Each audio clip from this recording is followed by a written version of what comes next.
and I must repeat my mantra. Gee, I hope everything works today. Okay, so today I'm playing Donkey Kong Country based fan games, and we're starting off with this little number from 1999, a Turn of the Millennium special, Donkey Kong Rumble. Yeah, it was released in 1999 by Freakzone, or Freakzone is like the name of the website, or the label, you know. And the creator would be Sambo9000, also known as Sam Beddoes. Now I found out about this game. Oh no, that doesn't look right. Okay. Plan B, which is doing this. And we're going to get that top bar in frame, unfortunately. Gosh. Well, okay. I'll just adjust the obs thing then. Yeah, so we're doing this instead. Why is it doing that? Wait, what? Alright, you know what? I'm going to start this again. I'll just get this working and then... Why would it do that? Yeah, see, that's what it's supposed to look like. Ugh. Cool beans. How we doing? Off to a rollicking start. Okay. So full screen will work. I don't know why it was zoomed in like that. Right, yes, so I saw Ragey0, aka Ragey, playing this on his YouTube channel, and he's got a fantastic YouTube channel, and he's got a great website. He does a lot of cool stuff. But one thing he does is semi-regular Let's Play videos of old fan games, and this is one of them. So to go along with the Donkey Kong Country bootlegs I've been playing, I'm going to play these old fan games. You can't get this from the original source anymore, which I'll show you. Oh, it boots me over here for that. Fine. Yeah, pressing F1 just opens the README that's in the download. And you need an extra file when you download this, but the person who hosted it has updated the archive, so I'll include a link to where you can get this, and it has everything you need to go. So yeah, Diddy's missing. It must be the work of King K. Rool. It's up to you to save him. That's all you need to know. So let's get into it then. Okay. Oh, press C. Oh wow, look at that. Lovely. Yes, that's good. Fire. Yes. Let's just enjoy the music a little bit along the way. This is a MIDI version of what is this? Yeah, Donkey Kong Country 1 title screen music. And Gibbon's here. Hello Gibbon, I do see you in the chat today, luckily. Oh boy. Yes, fingers crossed that the chat works all the way through. Anyway, F said Donkey Kong Rumble. F said, of course, standing for Freakzone, the source of the game. I don't know what else was on there. There must have been a bunch of fan games, because the README mentions that this is the last release of 1999. The website itself has been defunct since 2001, as far as I can tell from the Internet Archive Wayback Machine. Alright, enough waffling. Oh, we have another music track, actually. Yeah. We also have a sound effect on this screen if I delete a file. It's the DKC1 explosion sound, isn't it? Wait, what is this song? This isn't from a Donkey Kong Country game.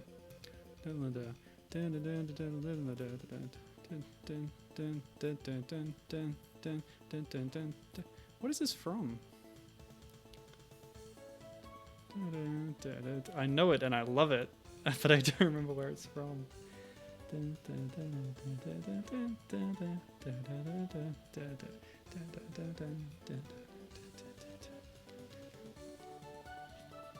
Wow, this is getting better. Yeah, I'm happy to just stay on this screen for a minute. This is the most substantial game that I'm playing today. There's two others, but they're a bit more limited in scope, I think. But yeah, this one's pretty interesting. And, you know, as with games of this vintage, I love the MIDI versions of the game soundtrack. Not because they couldn't rip the real songs that they were putting in the games, but because it saved space. Space was at a premium on the internet in these days. And so if you had a much smaller audio files could really blow out the download. And you could get a leaner, slimmer game hosted on your website.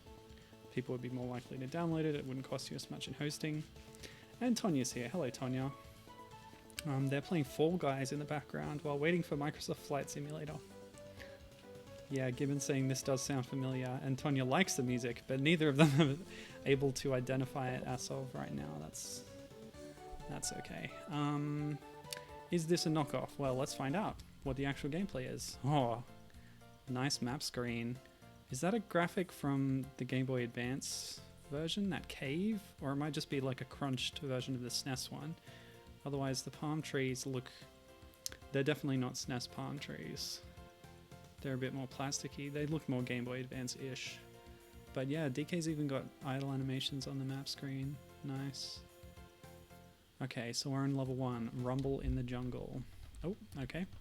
So pressing the accept button also jumps in game, which puts us straight up on that upper tree. Okay, we got some nice... Yeah, very action-based, very dense... Oh, we're dead already. This is gonna be rough, people. At a certain point, I might just have to direct you to Reiji's long play because it shows off the game quite well all the way through. I don't know if I'll be able to get all the way through at this rate, but we'll see. No rewinds and save states for me now. That's the benefit of the bootlegs, isn't it? Yeah, this is a fan game from 1999, made with, I don't know, Click Team. Reiji mentions Click Team a lot, so I assume it's made with a Click Team product. Some kind of game making tool. So that was Rumble in the Jungle, all done. Jungle Tumble is up next. Oh, I can do a mid-air jump, I don't know. Maybe that was a little bit of a bug. There are so much enemies. So many enemies, rather. Sorry. Yeah, so this is pretty neat.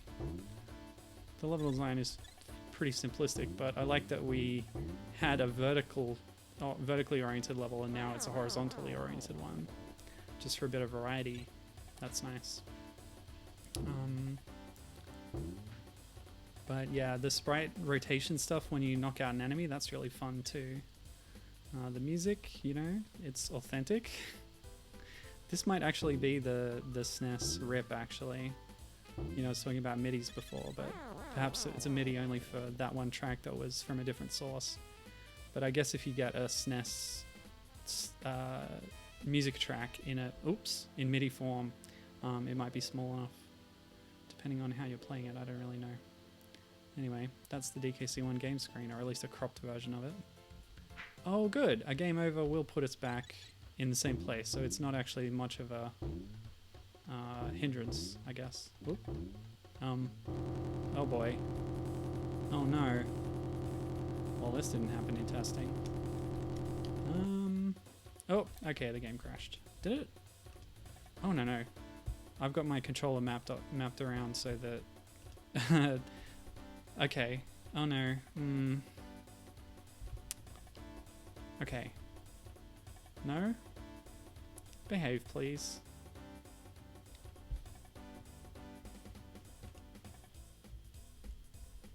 Oh,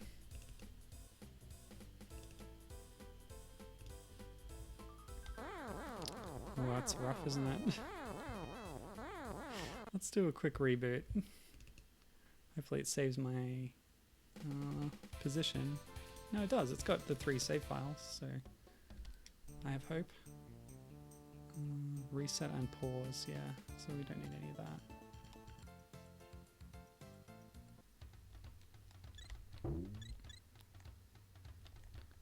Okay, that's running better. It was a little bit hitchy, but I don't know. I think it's okay. I'm running it through Wine because it's a Windows game, of course. And yeah, I was having big Wine problems this morning. I was setting the stream up to play the DK Bay, which is a much more expansive fan game.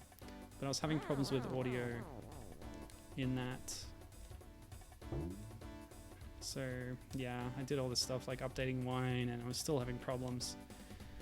So, you know, fingers crossed next week I'll be playing the DK Bay, and it's either going to be playing it perfectly or it's going to be playing without music. Just preparing you for that. But yeah, this was sort of my backup, but it's a decent little thing actually. Yeah, jank. Okay, here we are in the cave. Oh. We've got the mine music in the background, but this is not a direct SNES rip, I can tell. It's a MIDI version. And it sounds quite off. Oh well. Oh! Clamp on. Cool, so we're going to get these mashup elements in this game too. I like that. Oops. Yeah, I've been talking about these mashup elements. It's something I appreciated about some of the bootlegs I played last week. But yeah, any fan game, there's no reason why you shouldn't mix and match elements like that, because they do gel so well together based on how they were made. And if you have access to everything in the whole trilogy, you might as well. Even if your art and programming skills aren't up to creating new assets, there's plenty of stuff to pull from through the whole trilogy, and I find it, you know, very fan pleasing to see the different things mash up together. In fact, now that I mention it, I'm pretty sure these zingers are DKC2 zingers, because in 1 they were smaller and, you know, the color palette was a bit different. I'm a lot more familiar with 2. Yeah, sometimes I get a double jump in midair after I've bopped an enemy. It's a bit of a bug. Oh, I should just jump over the zinger. There is only one button. You walk back and forward and you jump, and that's it. But given that simple control scheme, it's a fairly decent game actually for 1999. Oh no, there's a water level coming up. Well, we can't worry about that now. Right, so seems like, oh boy, why computer, why? It hitches and then it stutters and then I get locked in this death trap. Okay, I'll try the pause button. F3. Come back. Nope, nothing. Okay, F2. Takes us back to the title screen. But will it be running okay? Nah, still hitchy. Oh gosh, that's really frustrating, isn't it? I hope I won't regret updating Wine if I have problems with other games that worked before. Very frustrating. Okay, Chaotic Cavern. First time, every time. Ugh. It's times like this. Ugh. I almost wish I had a PC with proper Windows. Almost. Oh god.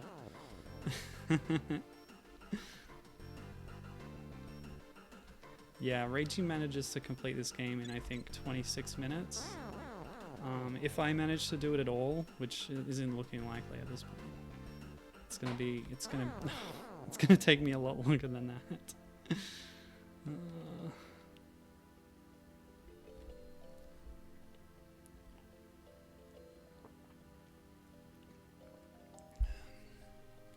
Tonya is identifying the Super Mario Bros. 2 boss defeat theme for when DK dies. You mean the sound effect? That's interesting. That's not something I'd noticed.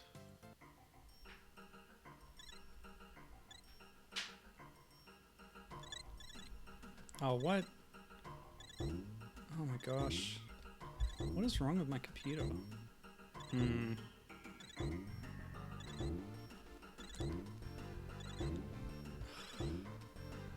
Alright, here's what I'm going to do. I have a VirtualBox machine set up for playing another fan game later on, so I'm going to give this a better go in that, and hopefully it runs better, and I think it will.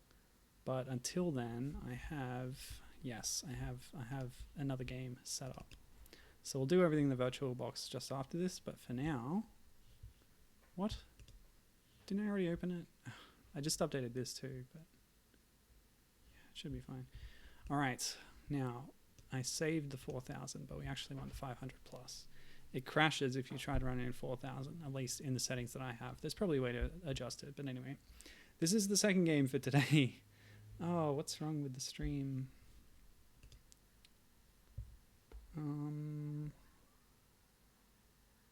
Is there anyone else like stuck? Let me just reload it. Okay, so second game for today. Okay, it is working. Donkey Downfall. Let's go. And can I put this in full screen? Forgive me. This was all supposed to be different today. Oh. Yes, okay, cool. Amiga, the Amiga. Yeah, this is a homebrew Amiga game made in 2014. And here we go. Amiga Future. You are not authorized to distribute my software in your lame magazine without my authorization. I hope the message is clear. Michael Gibs, June 2014. And that's when the game was created and released. So this is coming out of the Amiga demo scene. Michael Gibs at the time was part of the group Resistance. And we'll see their logo in a minute, as long as everything... Okay, good. I had to press file. Yeah, so... On the current website for Resistance, Gibbs is listed as an ex-member, so apparently not currently in the group, but at the time he was there and making these homebrew games for the Amiga. So everything in the game is done by Michael Gibs, and we'll see a credit screen in a minute, except for the sprite animation by Semi-Juggalo. And we're actually getting a nice little Amiga rendition of Aquatic Ambiance now by David Wise. Tonya's excited about the Amiga, that's cool. Alright, yes. Code Michael Gibs, original music David Wise, chip tuned by Michael Gibbs. Sprite animation Semi-Juggalo, additional graphics Michael Gibbs, other stuff Michael Gibbs, and stuff. Yes, it's all there. Here we go, Donkey Downfall. So I tried playing this on the Amiga 4000, which in the emulator settings, it makes the loading screens go a lot faster, but then it crashes when it gets here. So maybe you can adjust that, but I don't know. This artwork is taken from Donkey Kong King of Swing, an excellent little game on the Game Boy Advance with wonderful graphics that are very much different to everything else that had been in the Donkey Kong Country style series before, but fits really well, and in fact is the basis for the DK Bay fan game, which I will play at some point. But in-game, the graphics by Semi-Juggalo are all new. Oh, there's my first death. Yeah, so this is an anti-platformer as it's described on Moby Games, and how this, of all things, got an entry on the Moby Games database, I don't know, when there's lots of commercially released things that aren't in their database. But yeah, an anti-platformer where you have no jump button, you just move side to side and fall down. I'm sure this is a clone or taking a concept from something else. I noticed in the comments on pouet.com, or is it .com? Pouet, P-O-U-E-T, where people had posted about this game and given it reviews and such. Somebody compared it to an Atari Jaguar bootleg from a few years earlier called Downfall. And I don't know if that was based on something else, but clearly this is a concept that existed before and was not created for this game. But it's a decent concept, and this one is done fairly well. It's slow now, but I think it speeds up as we progress and get further along. And I think having died a couple of times and done the first bit, I think the platform layout and setup is the same each time. I haven't actually checked if the screen scrolls. It doesn't. So that's level 1 done. Oh, that's a cute animation. Okay, that was cute. Very endearing. Okay. Yeah, so no scrolling. We just... The screen limits are the limits, and we move back and forth, and we fall down. I also saw this described as a falling down game. And this is a genre that doesn't have too many entries. I guess one of the more popular indie things of recent memory would be Downwell, which is very stylish. But yeah. What else? There must be a lot of games in this style, but forgive me, I can't think of any right now. If you think of any, let me know. Watch this. No hear, no speak, no see. That's the monkey thing. We also had a little voice clip of DK saying, "Oh my god." I should check. Can I pause? I can pause. And then I can... Well, how did I get here? Well, let me know if the audio is okay. If I need to adjust it, please do. I can turn up the game volume if you can't hear it. Because it's a nice little chiptune version of Aquatic Ambiance, but different to the one, we would have heard a chiptune version of Aquatic Ambiance on Donkey Kong Land and Donkey Kong Country for Game Boy Color already. But this one has more bits. The Amiga is generally thought of as a 16-bit system. Oh, Game Over, Goodbye. Another King of Swing artwork. Oops, no, wrong button.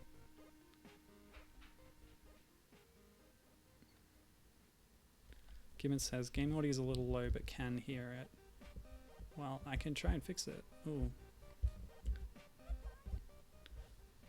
Oh, okay, if I just, Command Tab, I can get here. And then I can turn it up. Yeah, that's better. Okay. So, I didn't realize this game had lives. Nope, this one. Okay, we're back. But it does. And it put us back at the first level, so I'll try and do a little better this time and I'll give it another go.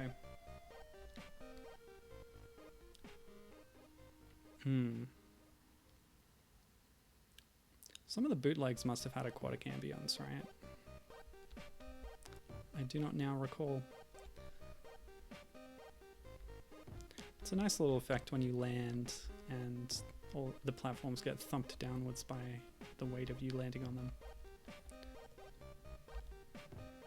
Gibbons says, love me some Downwell. I had an older phone game that was in this style that was sort of Indiana Jones-ish in theming. Okay, so people were making Java phone games with this same setup.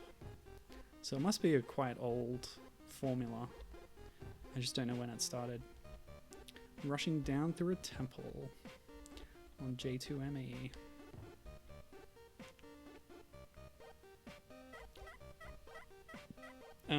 Yes, okay.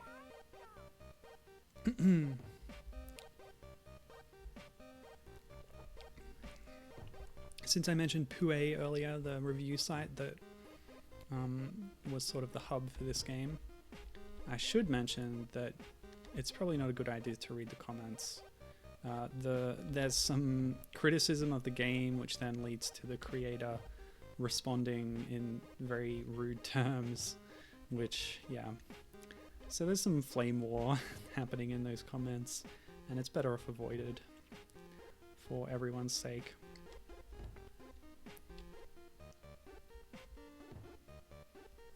But as far as this game goes for being a Donkey Kong Country fan game, it's not trying to replicate the gameplay of the original games at all, but the theming is pretty decent. We've got the wooden platforms, the nice jungle background with the gradient. Of course, we've got David Wise's music playing over it, which helps. And the DK sprite isn't bad either. So it's pretty okay. And a lot of the criticisms that people had were kind of nitpicky, but then the creator responded quite poorly, in my opinion. Yeah.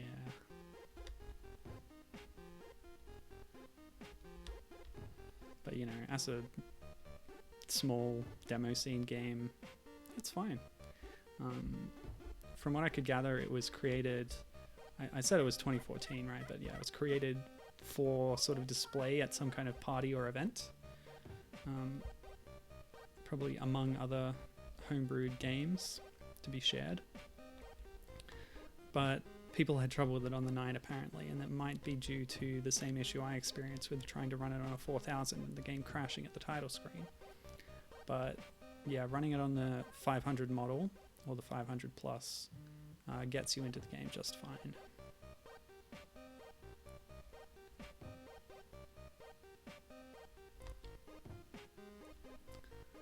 So yeah, there's definitely levels and different things as we go on,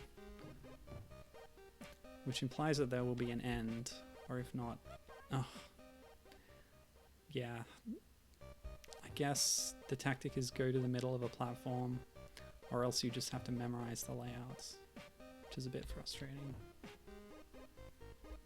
But like, yeah, this one is quite large. It'll take a while to get to the edge, even though in that case it was on both sides, but yeah, easy to die, easy to get scrolled up off the top. Gibbon is correcting me, actually. I was saying that the phone game he was talking about was a Java phone, which I assumed because Gibbon's a big fan of the old Java phone games, and we've talked about it in the past. But he's saying no, in this case it was an old smartphone. But keep in mind that smartphones are over a decade old at this point. Oh, yeah. You're right, and you're making me feel old. Thank you. Indeed, indeed. But yeah, they are that old at this point. That there's a lot of games on the service and a lot of games that have been lost. I think the smart device generation is one of the bigger areas of lost media, because there's so many games that have been delisted off the platforms when OS's version up, things get deprecated, they don't work anymore, they get removed from the store. Nobody's interested in maintaining them. And piracy for the system, which is, you know, historically a very widespread and reliable source for game preservation, is comparatively trickier on smart devices than it is elsewhere. There is jailbreaking and stuff, but it also relies on people having, you know, scraped the app files and hosted them somewhere else, which is just not always the case. I'm speaking from personal experience here. Oh, we've lost all our lives. What's the time? Maybe that's enough for this one. It's a bit tricky. Actually, I do have save states, don't I, in Amiga? I was in a no save state mode, but let me see. Alright, we'll do one more run, I guess. But if I'm committing to using save states, then we're almost guaranteed to successfully complete it, right? As long as I'm careful. I kind of have a feeling, though, that things aren't going to get that much more complex or interesting than this. We'll have new, you know, platform layouts, but I doubt there's going to be like a boss fight or anything. So Gibbon also says, yeah, talking of lost media, he's been trying to see if he can track down Xenosaga Pied Piper, which I have no idea what that is. I assume from context it might be like a mobile phone spin-off in the Xenosaga series, which, yeah, there's a few things like that that are really also hard to find. I'm thinking specifically right now of the Ni no Kuni spin-off game Hot Roit Stories, which was like a very Earthbound-like RPG. Well, it's similar to the DS version of Ni no Kuni, which is the Level 5 Studio Ghibli collaboration RPG.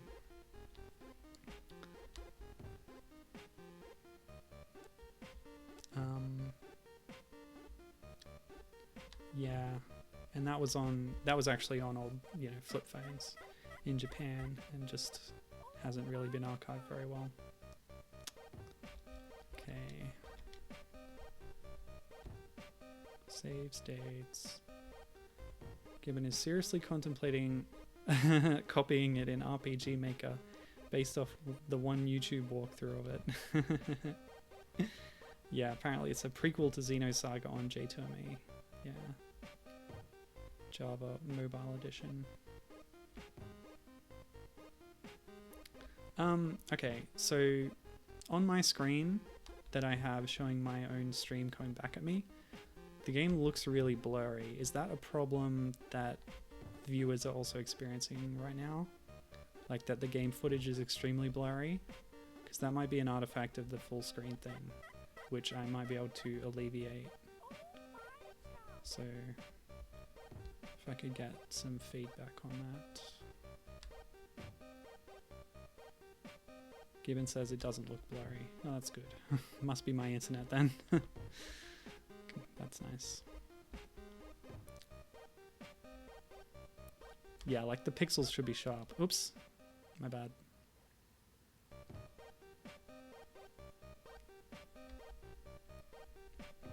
And you should be able to easily read the text at the top of the screen. That's right. No, that's not this bit. It's the next bit. Save.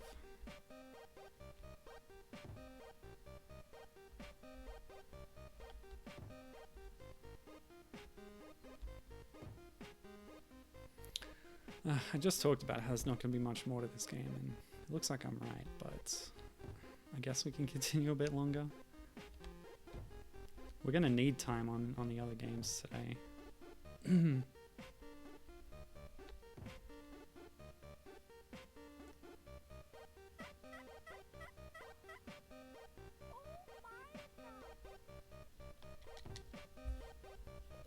Just for my own sake. Nope, I can't do that. Never mind. It just looks so blurry. Oh. It probably is just Australian internet.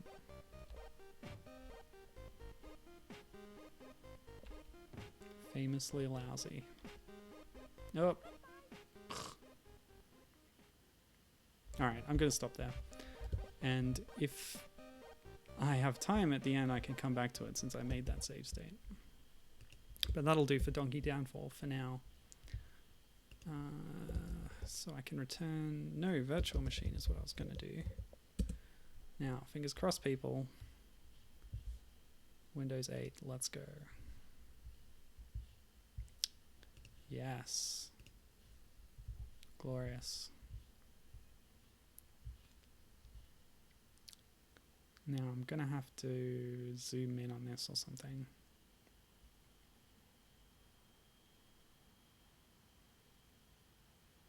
Which should be no problem at all. Okay, so games. All the games I've tried playing before. Yep, so we're going to do revisit of Donkey Kong Rumble. And we'll be able to get that big. Actually, I've got a setup for this. This should work, right? Pardon me. Huh, why is it... Oh, this one. Whoa. No, no, no, no. Thank you. Ugh. Well, why is this?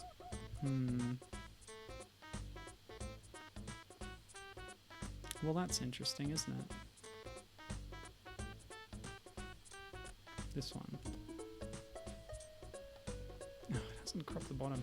See, I didn't think that I would be playing this right now. How many pixels is it? A few? 30 something? Alright, cool. Perfect. And it's running well too, so I'm happy about that. I'll turn down the volume a little bit. It's not drowning me out. Okay, let's go.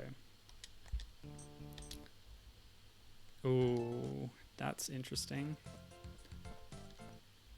Yeah, we're gonna have to replay this. Okay, it's running a little bit iffy. It's not terrible.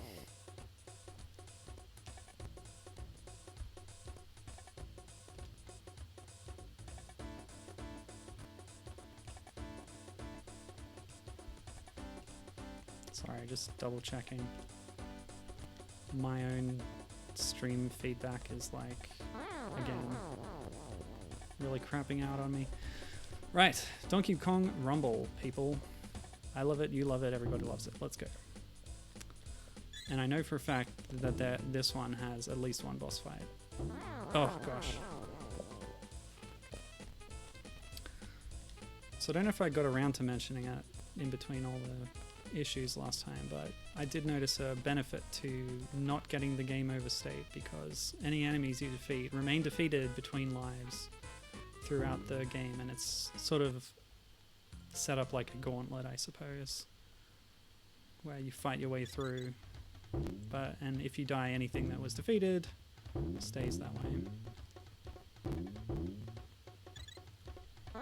Yeah.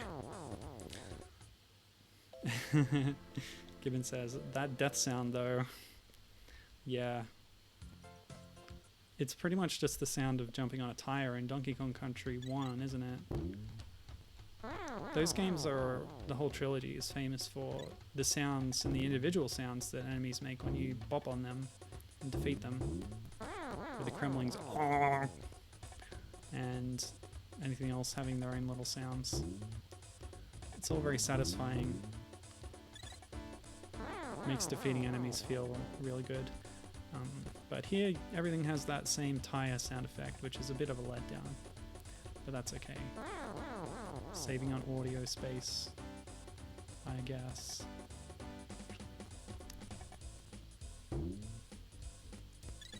Yeah, getting that glitch double jump. Oh my gosh. Dang. MP1. Why is Tonya saying MP1? Is that the primitive form of an MP3? Well, okay. An MP4 is a video, MP3 is an audio. Is MP2 just a picture? I don't know. What's an MP1? Some text. I'm not the best at computer history. Oh, okay. Pretty quick respawn if you fall in a pit, apparently. Ugh, yeah. Performance is not as good through this VirtualBox thing than it was in Wine, but at least I have not yet had that kind of freezing problem. Ooh. That's that setup. That gets me every time. I fall between the naughty and the critter. Very frustrating.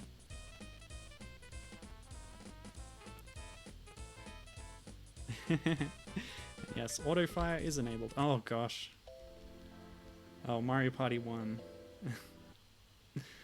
No, I'm not swinging the control stick around to do a tug of war, fortunately. Tonya says at least they got the title screen right. Yeah, this game got a decent amount right, you know. Interesting death sprite too. That's sort of just Donkey Kong's jumping sprite, which you can even see here, but rotated 90 degrees to the left. It's cute. Oh, rough, very rough.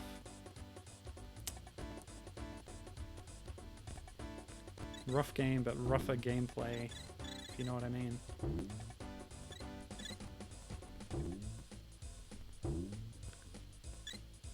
It's a bit of cognitive dissonance actually, because it looks so much like Donkey Kong Country, but it plays quite differently.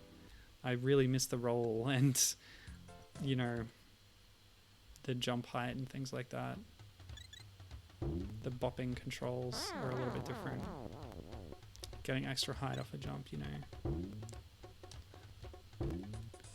Maybe the glitch double jump thing is actually an intended mechanic. It just activates a little oddly sometimes. That might be it. Like jumping, pressing or holding the jump button as you bop off an enemy's head, right?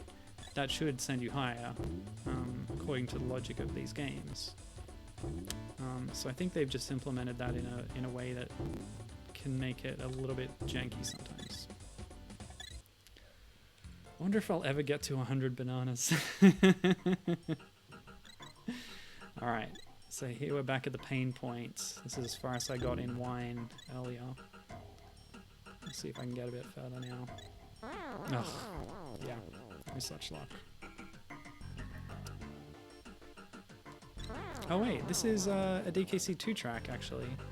This is Cannon's Claim, popularly known on the internet as Mining Melancholy, thanks to Chad McKenna. Although we, in the Discord, the DK Vine affiliated Outer Circle Discord, join the forum of DK Vine today. Yeah, we were talking about the name Mining Melancholy. Actually, it came up in my buddy Mr. Kyle's Twitch, is his Twitch username. We call him Bob. I was in his stream the other day he was playing DKC 2 vanilla, and we were talking about the Mining Melancholy thing because he got to Cannon's Claim. We started talking about the track Dead. Says Gibbon. Yeah, and yeah, I had to sort of re-explain the story to him, which he knew, but it was just sort of refreshing his memory on the circumstances around it, including the fact that I've documented the fact that in Donkey Kong Country 2 Game Boy Advance remake, there's a sound test which calls that song Cannon's Claim after the first level it appears in. Now, the reason it doesn't have an official name apart from that, while every other track in the game has a fancy name attached to it, which I don't think David Wise himself named the tracks, but they have names.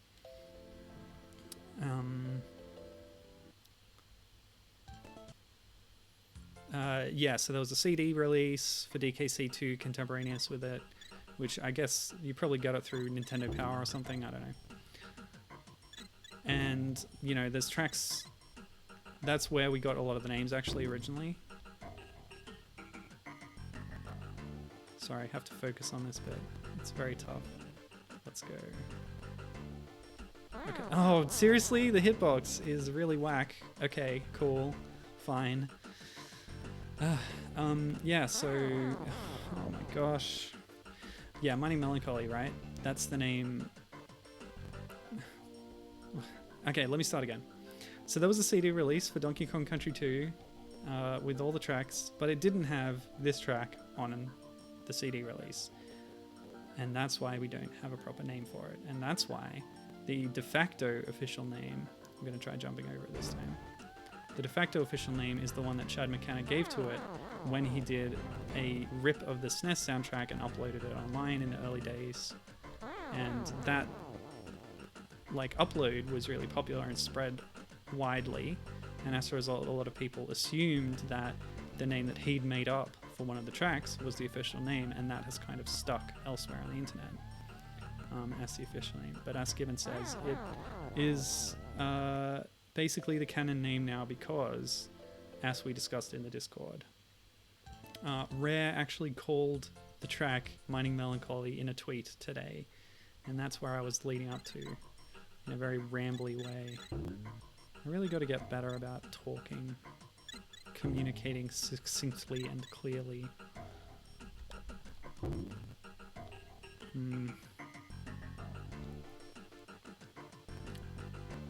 Anyway, that was really badly timed. I can't believe I did that. Yeah, so the fact that we've got music from DKC2 is another one of those mashup elements that I was praising earlier. Although the background here is clearly taken from the first game, Cave Stages. There's mine music in the first game, but it's very different to this. That's why I first started and I was like, oh, it's the mine music. But no, it's the DKC2 mine music. Okay, hardest bit in the game, I'm sure. Go. Oh, God. Yeah, Chad also named a lot of tracks in Donkey Kong Land, but they're not as widely adopted because they don't have the appearance of fitting with the other names. Like, he gave them kind of tongue-in-cheek names in some cases, like there's one track for the cave level and then there's another track for the cliff level, like Cliffside, and he named the Cliffside track the bit that's like a cave but higher. And I think people can spot that that's less than official. But he also named the final boss theme K-Rool's Acid Punk, and according to Cameron Regal on the Discord earlier, that is a little bit more adopted on the internet. Oh, why is this game so dang hard? Yeah, and the fact that Rare themselves have now called it Mining Melancholy gives it kind of the stamp of approval, doesn't it? Although obviously the people making the tweets are not the people who named the tracks back in the day or had anything to do with the game itself. Lee's not on the Twitter anymore, Lee Loveday. He's generally known for writing stories for the games, or at least the manuals. Okay, here we go. Deep breaths, people. Just gotta slip under the zinger and then over the clamp on.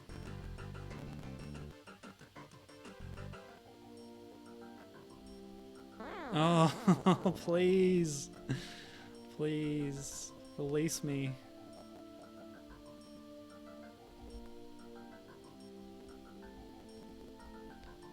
Maybe I'd be better off bopping, double jumping off the earlier clamp on. I did it! I did it! I made it! Let's kill the clamp on. Yes, good. Then it won't give us trouble in future.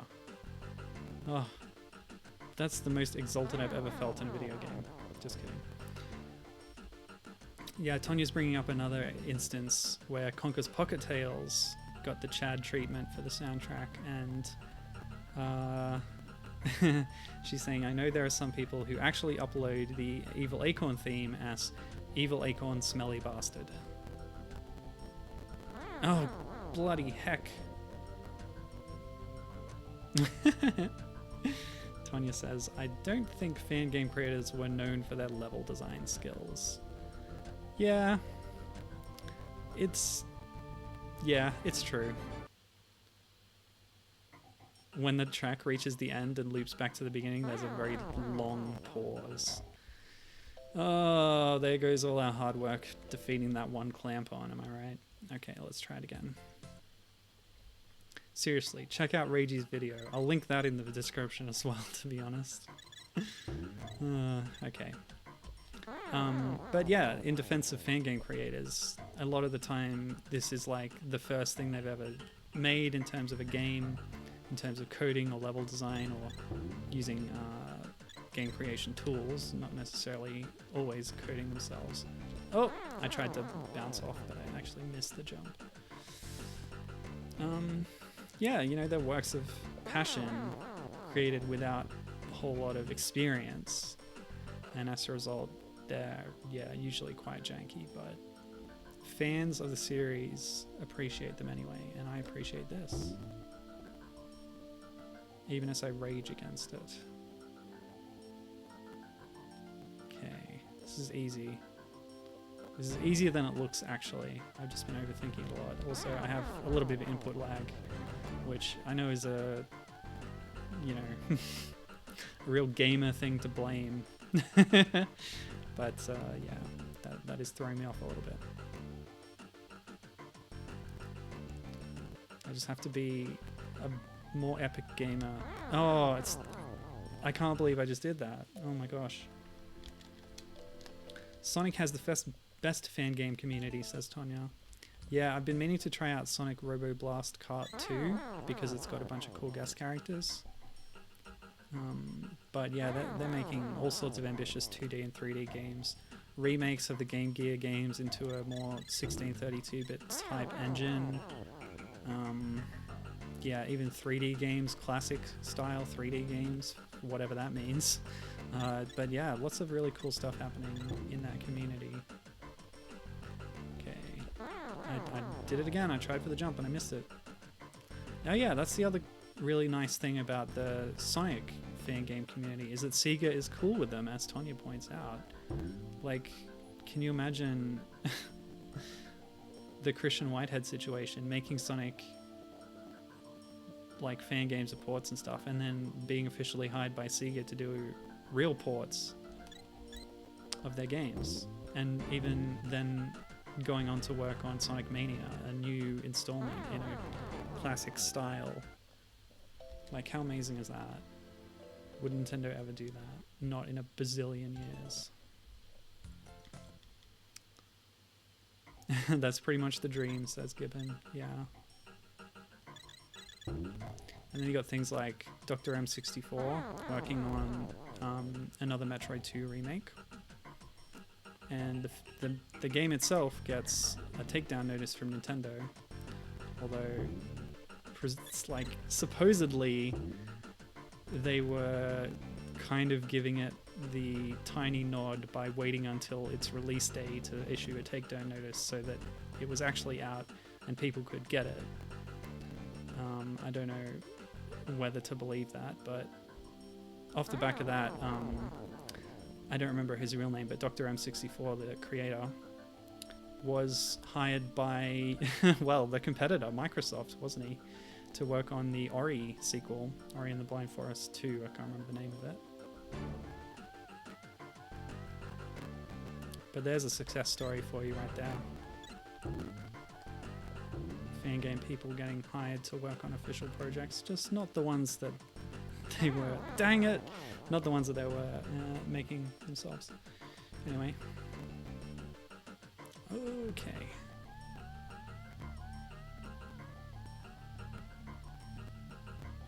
Come on, let's go.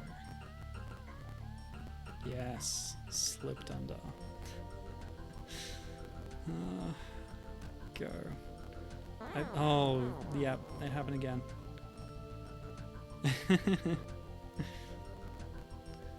Tonya is talking about DK Vine's suckiest game, Heroes of Kazam, and how she managed to actually beat it. Yeah. In my big spreadsheet of ideas for game streams that I'm going to do eventually is like DK Vine games, including Jeff the Game, made by Matt Corner for Jeff Onan, and Heroes of Kazam, which is an older vintage of DK Vine staff and members making a really silly fan game based on, you know, memes of the website and jokes. There was a few more, but yeah, we'll save that for another day, I suppose. I was going to include like maybe one of Cameron Regal's little projects. Don't remember the name of it off the top of my head, but it's all there in the file. As well as possibly Chris Alcock's Mr. Pants fan games. Reggie's played those too on his channel, so you can check those out. Mr. Pants 2000 and Mr. Pants 2001, which are just like falling object, grab the thing games, starring Rare's website mascot, Mr. Pants, the sort of mouthpiece for Lee Loveday, the aforementioned. Go. Oh! But yeah, Mr. Pants' first video game appearance in a game created by someone who went on to work for Rare. I don't know if that's directly related, but Chris Alcock was, you know, prominent in the Rare fan community and eventually went on to work there, so that's a success story again.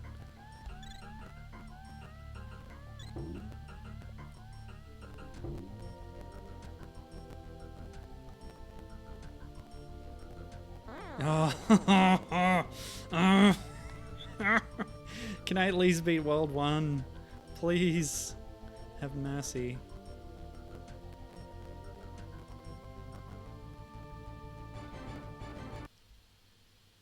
That pause gets me. You can't just loop a track smoothly. You gotta stop, you gotta unload it, you gotta load it. It's all very technical. What? Are you serious? My idle animation actually extended my hitbox into getting hit by that zinger. That is top tier unfair. Oh my gosh.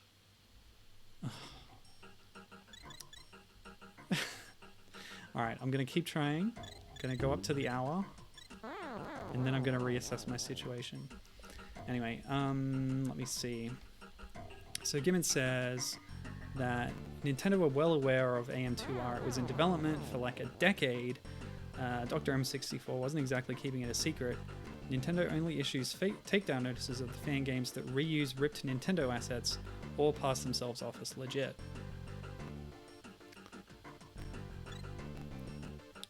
Right. So why did they take down AM2R then? As far as I know, it doesn't actually... I think all its assets are new, but I could be wrong. Is it too close to official? Is it too good quality? I did see some discussion at the time that there was a kind of Nintendo response because I don't know if it was Reggie or somebody else had commented on it. And the way the statement was worded seemed to imply that AM2R was a commercial product when it wasn't. But what I think they were saying was that it was directly competing with a commercial product that Nintendo was about to release at the time, that being the actual Metroid 2 remake, Metroid Samus Returns on the 3DS. So, you know, that could have been part of the issue. Oh man, that's the furthest I've got, I think. Tonya says, still remember me beating the final boss of of Heroes of Kazam, this is. And it was a bad racist Miyamoto joke and I glitched out and just beat it. It's an experience to be sure. Yeah. The Miyamoto hate is one of the old jokes of the website that had some, you know, racist tones to it. Yes. Alright, remember, don't stand too close. Gosh. Let's go. See, I've mastered that bit now, haven't I? Almost. Alright, so you can't go too far because then there's the circling guys. Yep, and then they'll come back around, and then we just wait here. Oh, perfect. No! Golly. Yeah. Tonya says, but making things purposely hard? Hell no. There was an idea to make Heroes of Kazam 2 after we replayed the game. Yes, I remember this as well. The new generation of DK Vine members and staff were getting together and floating the idea of making a sequel to this ancient, terrible Flash game, or whatever it was. Okay. This is as far as I've gotten. Oh, seriously? At least those critters are gone. Ugh. The ultimate zinger challenge. Only 1% of people can do this. And their name is Reiji. Oh, I'm so frustrated. That would have been awkward. They were apparently considering making Sakurai and Jontron villains of the game. Yes. Both villains of the community at the time. Although one of them is a proper real life villain. Jontron is a totally awful person. Tanya's saying, Milo's IQ isn't high enough, clearly. Yep, clearly. Yes, I know you're making fun. Making fun of the meme. But yeah, you got to be a real high IQ gamer to get through this. I have a lot of respect for Reiji though. He does a lot of cool projects. Let me just plug some of his other stuff. He's currently working through an extremely long blog project where he reviews every single piece of Turok Dinosaur Hunter media, which I've been enjoying reading. He scans a lot of old video game magazines and comics, so he's been a source for a lot of cool stuff that I've enjoyed looking at, but also translating recently. And he runs a really comprehensive Bomberman shrine as well as occasional game reviews in a lump at the end of the year or something, or irregular intervals. Yeah, all-round cool guy. Check out his stuff. And again, his YouTube channel as well, where he plays old fan games, which are a lot of fun. Sometimes they're commentated with text commentary. Sometimes it's just raw footage. Oh.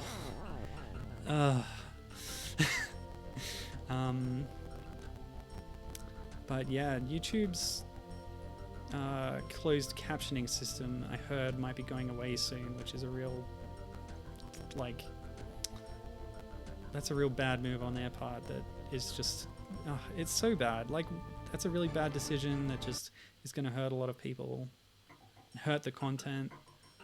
Oh boy, but they're doing it and you can't stop them. Man, YouTube is the worst. Why am I here? Why am I on YouTube? I don't know. Oh boy. So let me see. Yes. Yeah, Pokemon Uranium's a different issue, isn't it, Gibbon? So Gibbon says the fan community. Yeah, like the problem wasn't with the AM2R creator promoting it in that way, but the fan community was trying to organize a play AM2R instead of buying Metroid 2 on the eShop thing. But also, yeah, Samus Returns was about to be announced. In the case of Pokemon Uranium, which got taken down at the same time, again it was being pitched as a brand new Pokemon game, and the fan marketing wasn't really making it clear that this was a fan product. Yeah, I can see the way that they were talking about it in that case being a problem.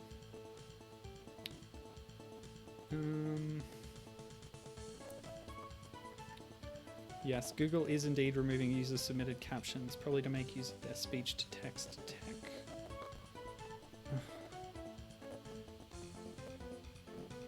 Tonya says, it's funny, I'm a bit more separated from DK Vine nowadays, but in my furry community, a group of my friends play Sea of Thieves. That's an actual game. And Tonya is so ridiculous that she says it's connected to Donkey Kong and Star Fox, and they would just question her on the basis of that.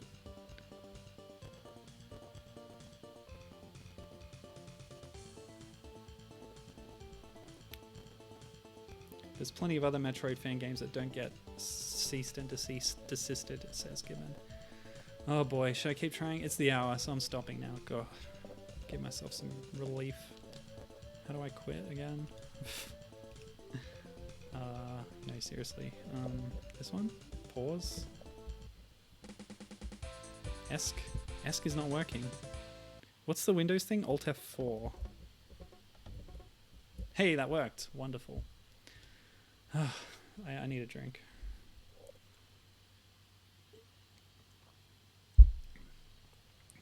As Gibbon says, Nintendo does not give a fudge about Rogue Dawn or Minitroid or what have you.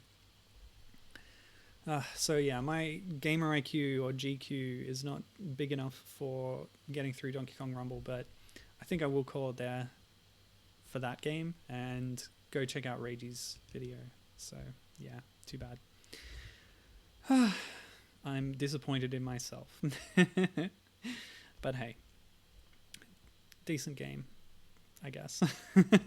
It's fine. It's okay.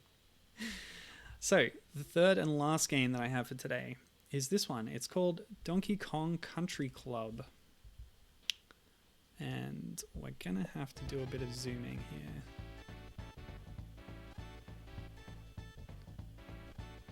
Unfortunately, as far as I could tell, this doesn't get any bigger than this. So we're gonna have that cursor on screen, we're gonna have that border, and we're gonna play this. Nice music though. So this is a game for 2019, so they don't have any problem with ripping SNES soundtracks and importing them directly into the game as part of the download. And even despite that, it's a fairly small download. This is hosted on itch.io, and it was created by Krystalpepsi, also known as Crystal Coconut on Twitter, for the Potluck Aquarius Game Jam, whatever that is. I did not look into it further, but there was not a link on the page to it. Otherwise, I might have been able to tell you something about it. The description for it says, he's about to go full country. What does that mean? Well, let's find out. This button. Yes. So here we are in the country club with the golf course all around and the lovely, wonderful Donkey Kong Country 3 map screen music in the background. Oh, Evelyn Novakovic, you are my absolute hero. She's the best.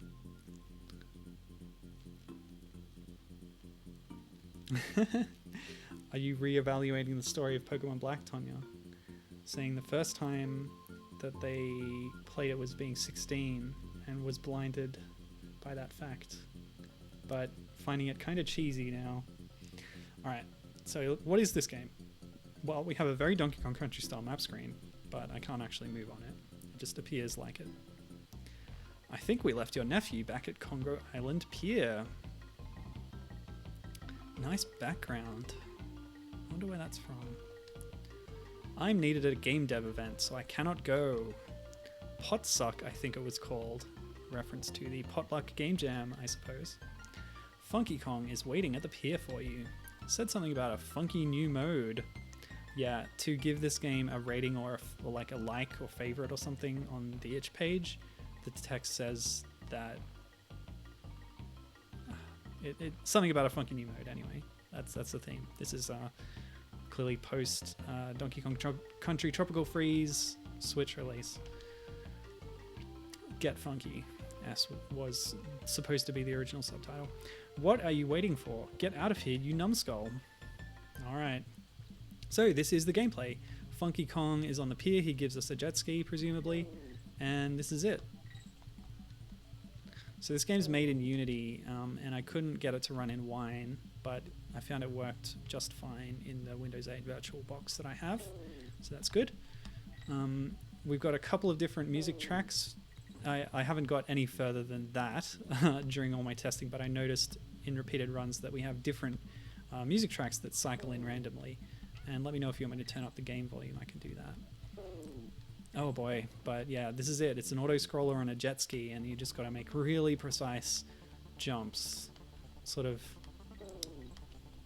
Battletoads Turbo Tunnel level of challenge here. But yeah, it's completely made using all ripped sprite graphics from the games, much like Super Donkey Kong 99 on the Mega Drive, drawing from 1 and 3, as we can see. And yeah, it's kind of repurposed Donkey Kong's animal body riding sprite to be put on a jet ski. Oh, well, it's really difficult as well, that's the thing.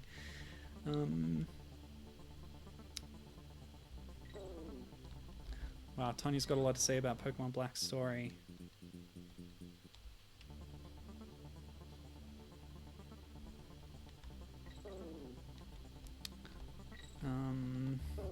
Wow, okay.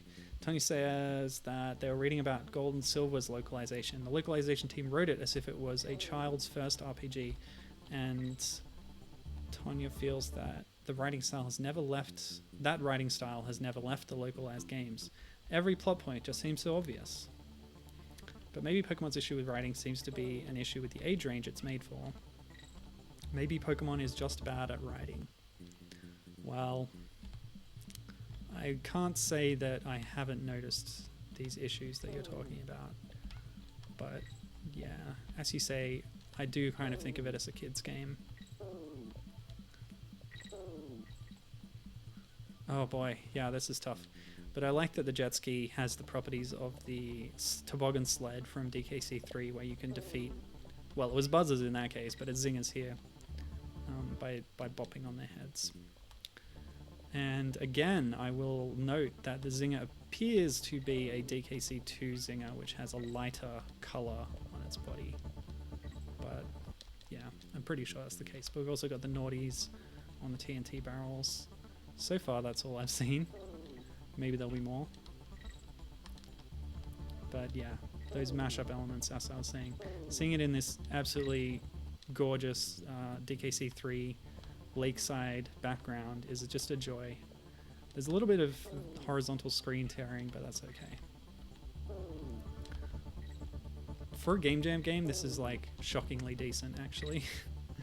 Maybe not shocking. There's plenty of quality products that get put out during Game Jams. One of my personal favorites, of course, Sequest 1992, which I streamed a little while back. The Vaporwave Merfolk game that was an allegory for the trans experience. And I'm pretty sure the creator of this game is trans as well, judging by... I did a quick check of her Twitter feed, and she recently mentioned a 3-year anniversary of going on hormones, which is something to celebrate for any trans folk. And also she's Australian, so good on her. Yeah, based in Western Australia, according to that Twitter bio. So yes, we're here spotlighting trans creators today. Always a good time to do it.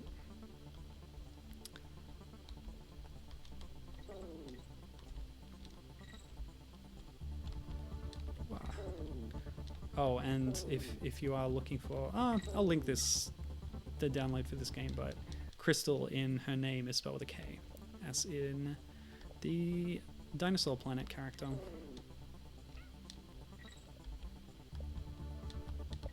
Now, see, what I like about this game is it's got the proper enemy death noises. Landing on a zinger gives you that buzz. Hitting a naughty gives you the little ew. Which, you know, the naughties did that in DKC 1. And am I right that it's the exact same sound effect used for when Diddy or Dixie get hurt in the sequel? Not sure. Okay, this is tough. This is real tough. You have to be really precise with this. And you only get the one chance, and you got to start again. I don't know what country club has all of these explosives out on its lake, but it's a funny concept. Like, I like how far she went with the map screen and Cranky's screen in making it out to be the country club setting. I was too, hesitant there. Should have charged ahead. But as an excuse for getting DK on a jet ski, I guess it works well enough. Okay.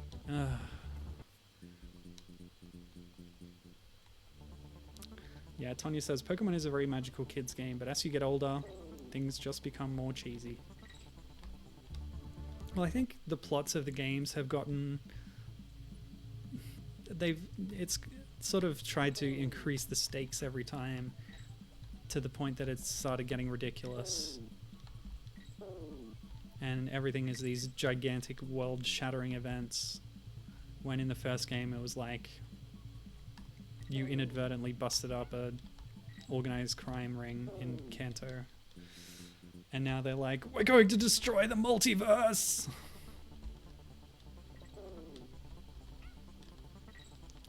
But also with increasing production values, there's been more of an emphasis on like outlandish character designs and personalities, which sometimes is just expressed through like a gym environment, but also the villains have had that going for them as well. Wait a minute. This whole time, the game has been cut off on the side. Hold on a second.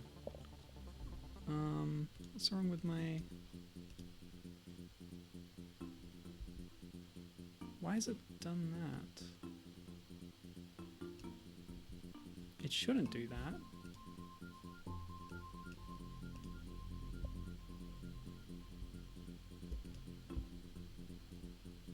Okay, I'll try it a little bit zoomed out from what it was. Why? What? My mouse was actually off screen. Oh no, my mom's calling me. I should have called them earlier. Alright, I'll just send her a message.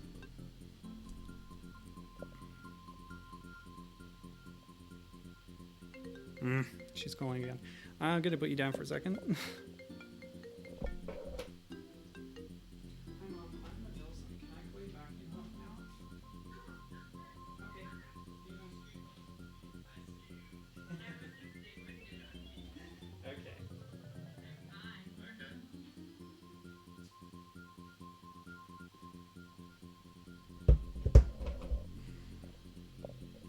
Hey, I'm back. The basic iPhone ringtone. That's a good point. That was the FaceTime ringtone, technically. Can you change that? I guess I should change that. Alright, have I fixed the screen? I can't believe you people didn't tell me that. The screen was all messed up.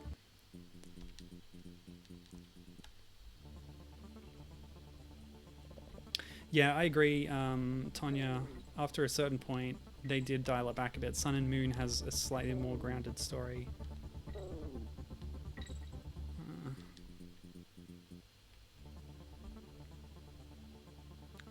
Like, at its core, it's a story about a toxic mother and a daughter. Yeah, and that is a strong story, which is why it's upsetting how much the Ultra Sun and Ultra Moon release kind of nerfed Lucamine's character, which undermined that. Oh, why is it off center? That's really frustrating. Hold on a sec, I can fix that after this run. So all I need to do is move the screen this way, right? Ah, that's really weird. There must be something about how I've cropped it, where it ends up off center. But hopefully that's a bit better. I don't know. Streaming is such a mysterious world. And I'm so bad at it, even after, what, 3 years or whatever? Gosh. What am I doing? Oh, man. People in the comments on Itch were saying, like, oh, I eventually got the hang of it and I cleared it. I'm like, oh, how? Tell me your secrets, people. I guess you just have to be, yeah, it's that gamer IQ again. I'm just, yeah, I suck.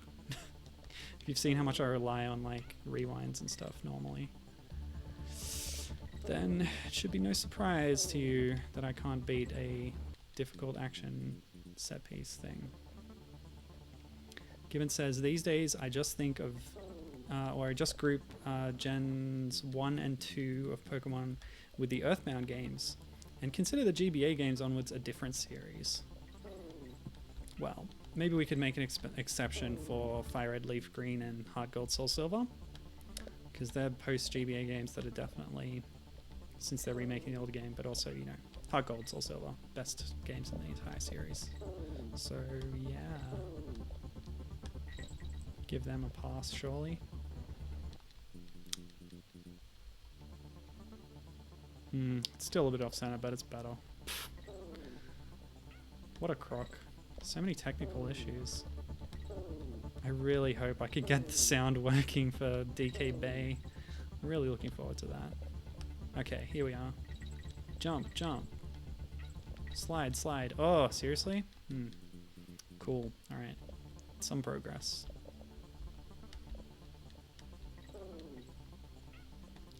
It's too bad real life doesn't have save states, am I right? I was so stoked when I managed to...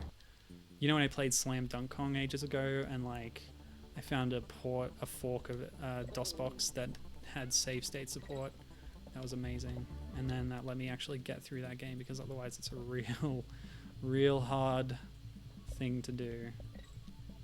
And then I found a version of the game that had level music, and I didn't play that. I think I actually went back and edited the description for that video pointing to the Chinese language YouTube, I don't know if, I think it was YouTube, like long play of Slam Dunk Kong with music, played fairly competently without save states, and got through the whole game. So I'm doing that again today. Going to be pointing to Reggie's long play of Donkey Kong Rumble instead of mine. But I don't know if there's a full play of this online, actually. So I'll leave that as an exercise for the viewer.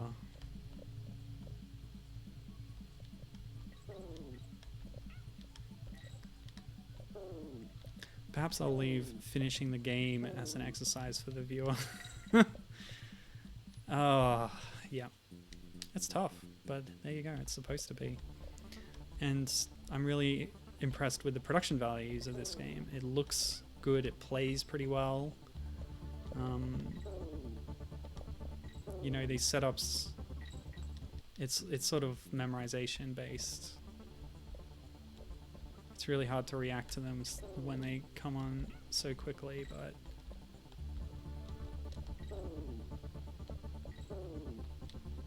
suppose it's not too different from the sort of auto-scrolling stages in the original games.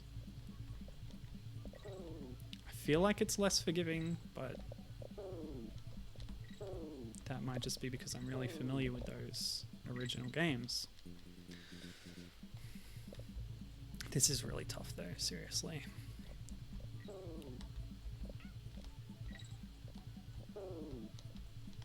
And it's a little upsetting that you can't resize the window or go full screen or anything, because by default it's really tiny. And Windows users have told me how difficult it is to zoom in on your screen like you can so easily by default on a Mac, just by holding Control and then scrolling. Oh boy. Tanya's doing some essays about Pokemon story. Pokemon Black has interesting stakes, yet it's also too dumb. Like the big finale has this thing where Team Plasma has hacked into the storage system. They're going to release every Pokemon in Unova, which is at least tangible, I think. But then there's a whole lot of "you are the chosen one" nonsense in the game, and I hate that. I agree, I hate that too. Also, the fact that that whole releasing all the things doesn't affect your gameplay in any way. Pikmin 3 does a similar thing where at some point, spoiler alert, I mean Pikmin 3 is getting released again soon, so there might be people looking forward to it, but there's a moment later in the game where, to keep spoilers to a minimum, you lose all your juice, which is what you're using to basically reset the game timer.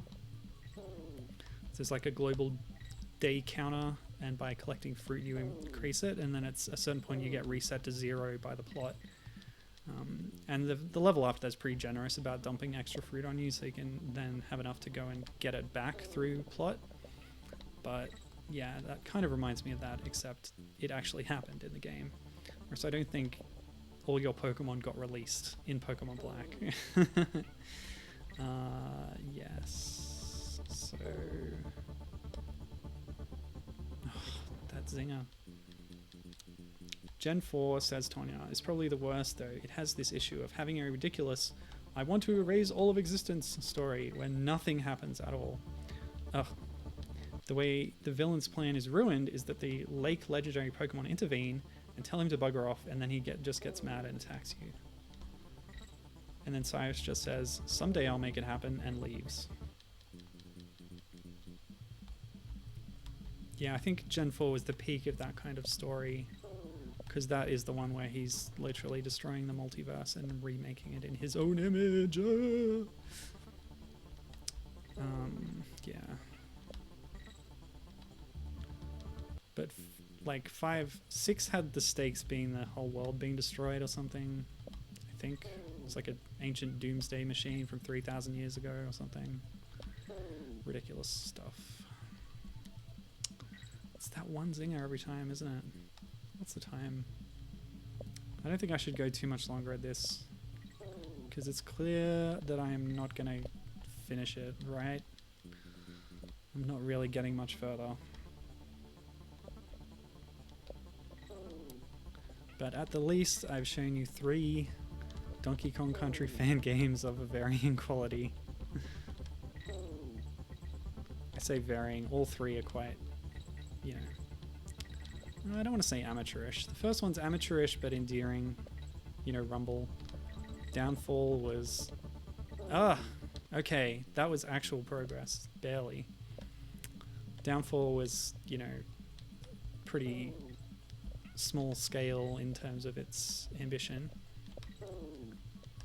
And this one is really cool. Like, I like a lot of stuff about it and how it is designed. Except just that it's really hard. Maybe it feels a bit slower or gave you checkpoints or something.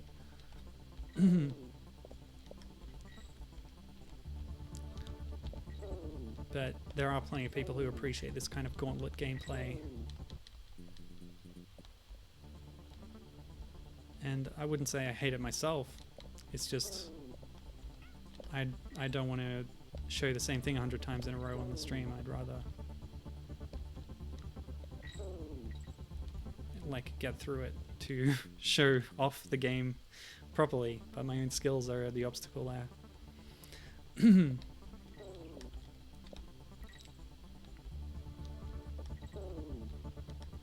This background music, by the way, the one that's currently playing, is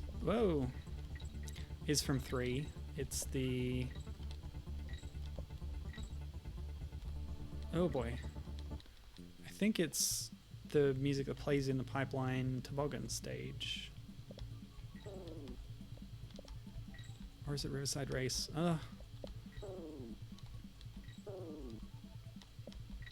think this is the forest music from DKC3. Oh, I feel like a bad fan now. Last week it was not remembering enemy names, and this time it's forgetting exactly whereabouts the music tracks were playing in the game. Yeah, this is definitely Riverside Race. The memory's coming back now. So there's one level in the game where this track plays, and it's in Kremwood Forest, the second world. And all of a sudden there's a timer in the corner of a screen. You find out later that it's tracking your time so you can compare it to Brash Bear, who has the record.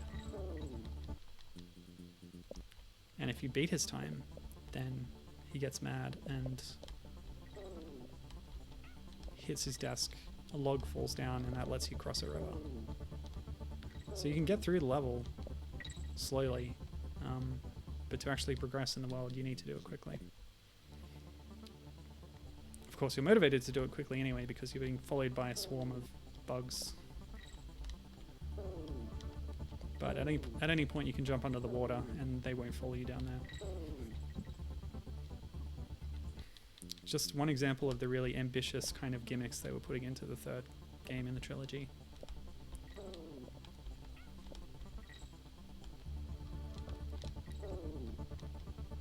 And for the most part, you know, they worked and they made for a fun experience.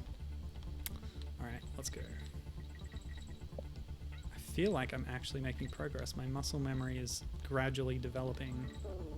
Okay, so just whoop. Yeah. If you bop off the zinger, you actually get too much height and then you end up running into another one. So you need to do a perfect jump to clear through the gap. That's the issue.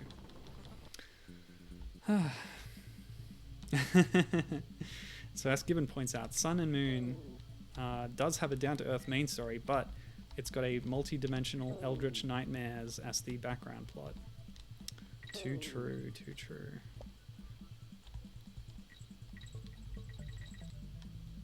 This is a good point.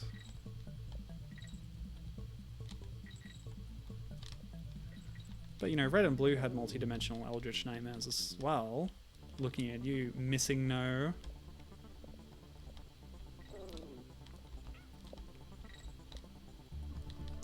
Which I always like to think of as part of the world of that game, part of the story, or a side element at least. Because that's essentially what Missing No is. It's an Ultra Beast. And you can try and catch it, but it will mess up reality because it's made of unreality. I think that's a Hyle Russell take that I've adopted. Like, just thinking of Missing No as a proper part of that world, you know? Okay. Alright, alright, alright. Okay, go. No! So,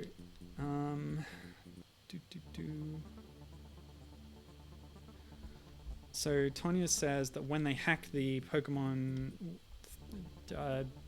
computer thingy in Gen 5, you can't access it all. So it actually does have an effect on the game. When they hack it, you stop being able to withdraw and deposit Pokemon, from what Tonya is saying, until after the plot resolves itself. And then she goes on to say, Gen 8 has an interesting thing.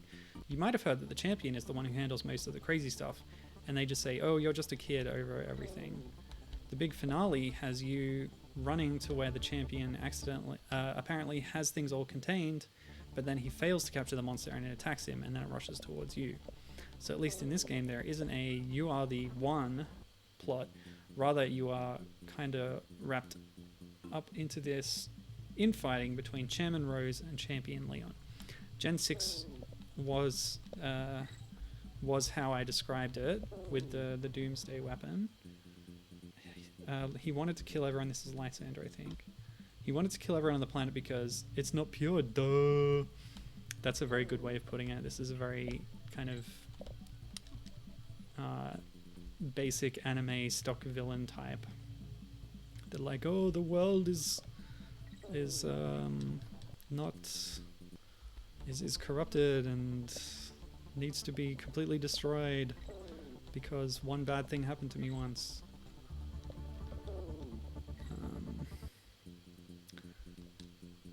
Apparently the ending is different between X and Y by one line of dialogue.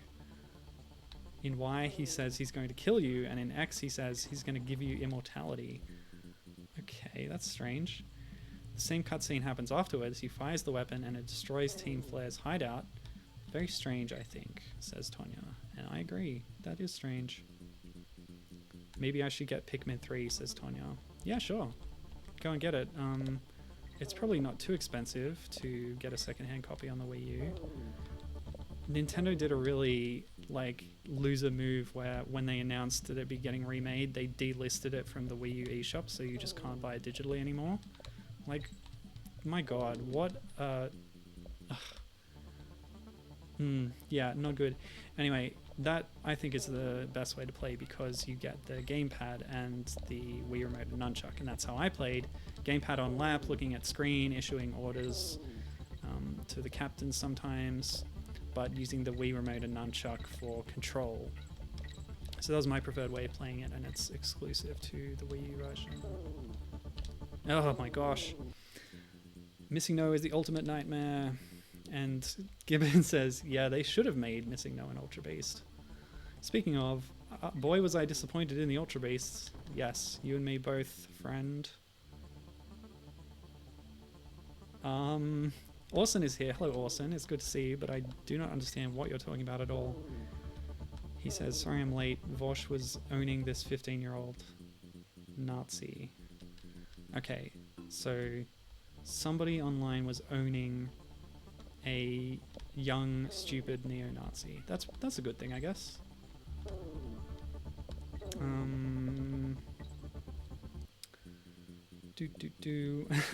Yes, well, that is a Hyle Russell special that I do not agree with. Leveling up your starter to level 100 in the grass outside Pallet Town. I guess, if it's okay for him to do as a meditative experience or something, just to chill out to and mindlessly do these random battles, that's, fine. He can do that. I'm not gonna tell him he can't do that. But that's not how I'm gonna play Pokemon. Yeah.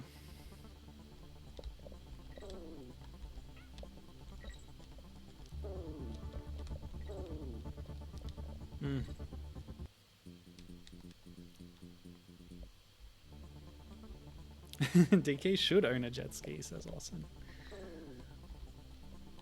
Vosh does a leftist YouTube channel. Cool.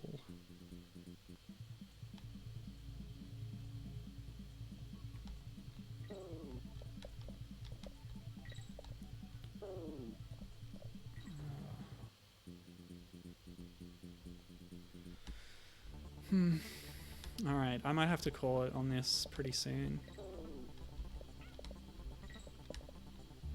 I don't feel I'm really getting anywhere. It's just too hard. I really hope somebody's done a long play of this online. People do that sometimes for itch games, and then they post about it in the comments, but I didn't see anything like that specifically in the comments. But I never post my YouTube play videos in comments on itch pages, which maybe I should do. It's tricky. Also, this game is tricky because if you hold the jump button, it's got auto fire. You'll continue to jump, so I'm sometimes pressing it and then accidentally jumping again and then hitting the next singer. It's kind of frustrating. Okay.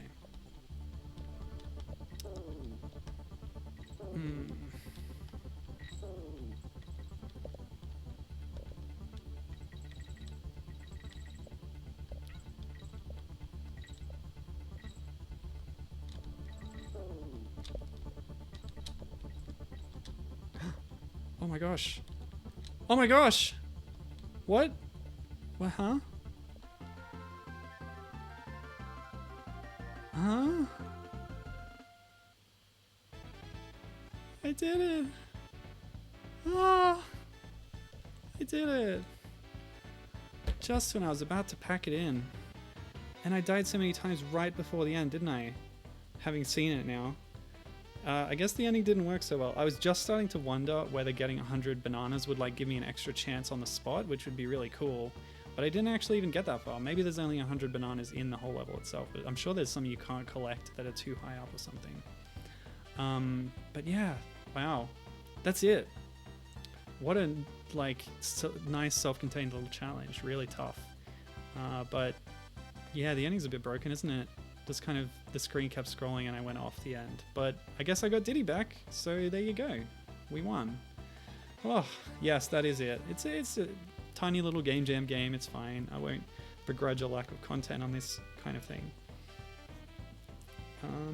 Yeah, so cool stuff. So final comments about Pokemon. We're getting some love for specific Ultra Beasts. Tonya likes Guzzlord and Buzzwole. Awesome likes Xurkitree. Tonya has some praise for the way Cyrus is characterized in Ultra Sun, Ultra Moon, but then Ultra Sun makes Giovanni a multiverse villain, and you know what? Shut the heck up. Whenever I bring up that game, I have to say that, says Tonya. Yeah, I'm sorry that all the games tonight were so hard that it caused me to repeat so much. Kind of frustrating all around, but that's okay. Yeah, Orson saying that he doesn't care for Giovanni being such an ambitious villain, and I know what you mean because he's crossed the multiverse to unite all the villains and he's going to take over everything, and he just wasn't like that in the original, you know? Yes. Interesting.